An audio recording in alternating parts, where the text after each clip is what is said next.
Today, royal family news, Meghan Markle could be called in to testify against Prince Andrew. David Boies, who is the attorney representing Virginia Roberts Giuffre in her civil lawsuit against Prince Andrew, says that Meghan is somebody who they can count on to tell the truth. But before we get into all that, we have some very exciting news for you. Our Iowa Lead channel is growing, and with your help, we can hit our next big milestone. So make sure you tap that link down in the description below to go see what all the buzz is about. Now, for those of you who don't know, Prince Andrew was accused by Virginia Giuffre of SA that happened when she was 17 years old. However, the princess constantly denied any wrongdoing, but if this case goes to trial, the Duchess of Sussex may be called in to testify. The attorney representing Virginia goes on to say, 1, she is in the US, so we have jurisdiction over her. 2, she is somebody who obviously, at least for a period of time, was a close associate of Prince Andrew, and hence is in a position to perhaps have seen what he did, and perhaps if not, to have seen what he did, to have heard people talk about it. Because of her past association with him, she may very well have important knowledge, and will certainly have some knowledge. He then goes on to add, 3, she is somebody who we can count on to tell the truth.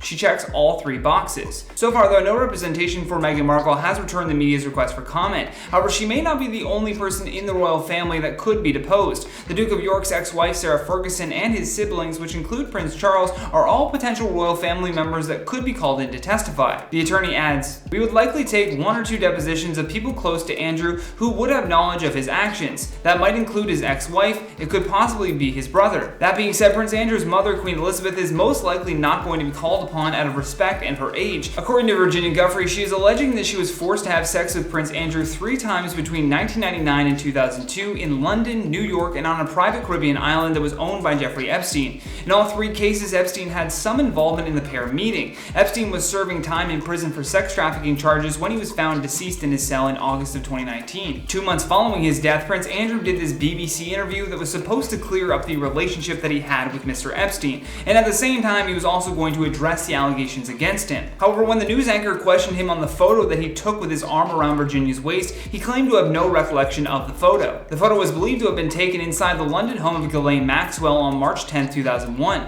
And in response to seeing the picture, Prince Andrew said, I don't remember that photograph ever being taken. I don't remember going upstairs in the house because that photograph was taken upstairs, and I am not entirely convinced that I would describe as me in that picture, but we can't be certain as to whether or not that's my hand on her, whatever it is, left side. And that interview received so much backlash from the public that he would later announce that he was stepping back from his public duties. Although the most bizarre thing about that interview was when he claimed that he didn't sweat or doesn't sweat. I have a peculiar medical condition, which is that I don't sweat, or I didn't sweat at the time, and that was, yes. You see, one of the pieces of evidence that Virginia had put forth was that she and Prince Andrew were dancing together at a London nightclub, and she noticed that he was dripping from sweat. However, Prince Andrew maintains that the photo was doctored or faked, if you will, and then explained how he got this rare condition where he never sweats. He goes on to say, there's a slight problem with the sweating. I have a peculiar medical condition. I didn't sweat at the time because I had suffered what I would describe as an overdose of adrenaline